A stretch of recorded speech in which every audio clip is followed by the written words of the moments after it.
Le résistant norvégien, qui a ruiné le projet nucléaire d'Hitler décédé Joachim Ronneberg, le résistant norvégien qui a contrarié les espoirs de bombes atomiques nazies lors de la Seconde Guerre mondiale, est mort le 21 octobre, à l'âge de 99 ans. Le résistant norvégien Joachim Ronneberg, qui a dirigé la groupe composée d'à peine 9 hommes qui sabotèrent dans la nuit du 27 au 28 février 1943 une usine norvégienne produisant de l'eau lourde, portant ainsi un coup d'arrêt décisif au programme de recherche nucléaire de l'Allemagne nazie, est décédé dimanche dernier, relatent les médias norvégiens.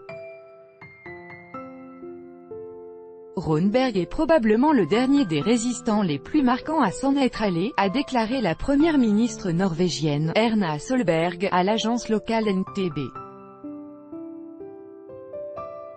Située près de la ville de Rjukan, dans le sud de la Norvège, la centrale de Vemork était à l'époque la seule au monde à produire de l'eau lourde en quantité significative.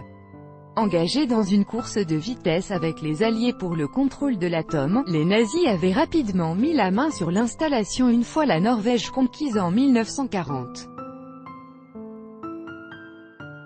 Joachim Ronneberg a pourtant longtemps été réticent à parler de ce qu'il avait vécu durant le conflit. Ce n'est que dans les années 1970 qu'il a commencé à évoquer ses exploits. J'ai réalisé que les gens attendaient une réponse. C'est important que nous sachions tout ce qui s'est passé pour ensuite parvenir à faire de meilleurs choix, déclarait-il en 2015 à NRK.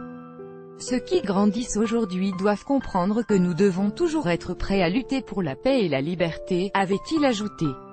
Monsieur Ronneberg, devenu journaliste après la guerre, était également connu en Norvège pour son engagement auprès des jeunes afin de les sensibiliser aux vertus de la coexistence pacifique entre les États.